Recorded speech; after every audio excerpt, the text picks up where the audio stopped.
There was a Christmas when I was 9. I'm sprawled across one of those floral print 70s style sofas.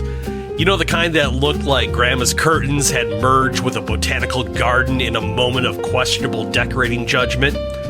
Well, I'm flipping through the Sears catalog like it's some kind of sacred scripture. And every year, right at the top of my list, the Nintendo Entertainment System. Yeah, that gray box of magic, the portal to greatness, the machine that, if God smiled on me, would transport me straight into Super Mario's pixelated arms. I never got it. But honestly, that was part of the adventure. Every Christmas morning, it had its own suspense. The good kind. The kind where, for a few hours, anything felt possible.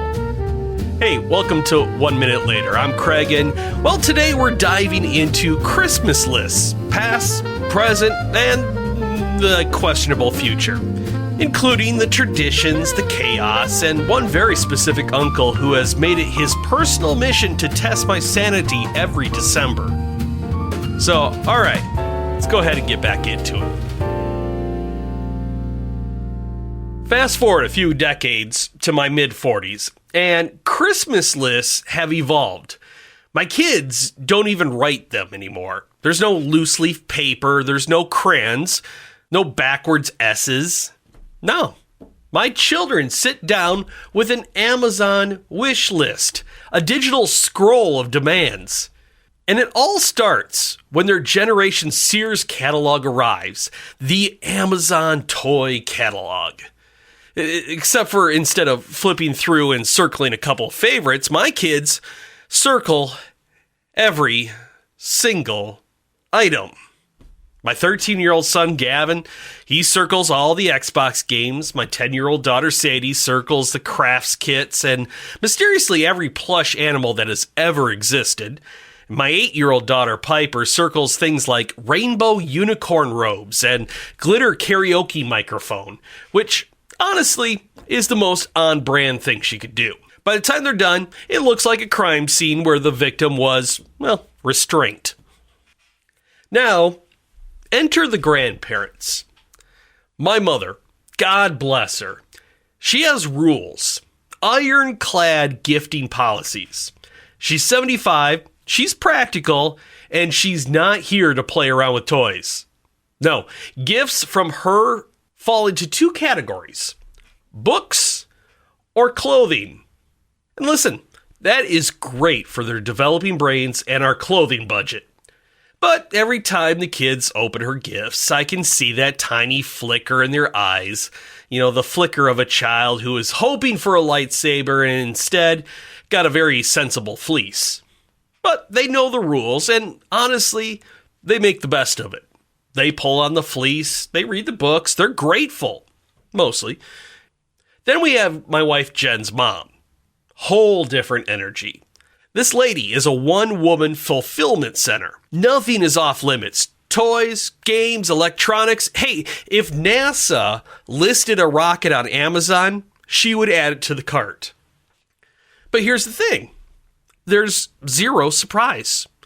She will buy exactly what's on the list, exactly what the child pointed to, exactly the color they specified, exactly the wrapping paper they circled. It's kind of like gifting by contract. Thrilling in outcome, but not so much a mystery.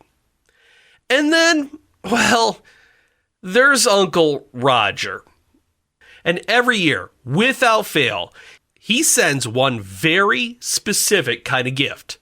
A genre of toy designated in the depths of holiday darkness. It's the mechanical, noise-making Christmas creature. Whether it's dancing reindeer, singing Christmas trees, or Frosty the Snowman who belts his own theme song like he's auditioning for a Vegas residency. Every single year, one of these noisemakers shows up. And my kids love these things. They love them probably more because they know I hate them.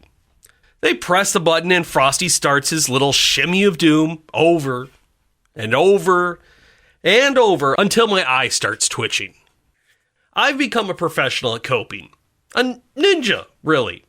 Late at night, while nobody's watching, I will sneak over and I'll replace the batteries with one of those from the remote that are almost dead.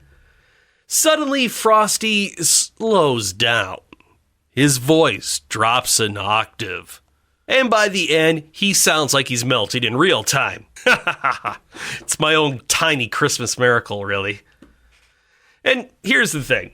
The whole mix, my mom's practicality, my wife Jen's mom's precision, Uncle Roger's unhinged monoliths of noise, it's chaotic, but it's ours. My kids will grow up remembering the gifts, sure, but more than that, they'll remember the patterns, the rituals, the cast of characters that show up every December, each with their own signature move. And sometimes the stuff under the tree doesn't really matter nearly as much as the people around it. The way they love you, the way they surprise you, or in some circumstances don't surprise you at all. And the way those little quirks, those tiny holiday fingerprints become the things we laugh about and pass down and somehow cherish the most. 1 minute later, you realize the lists change. The gifts change, but the people, they're the real tradition.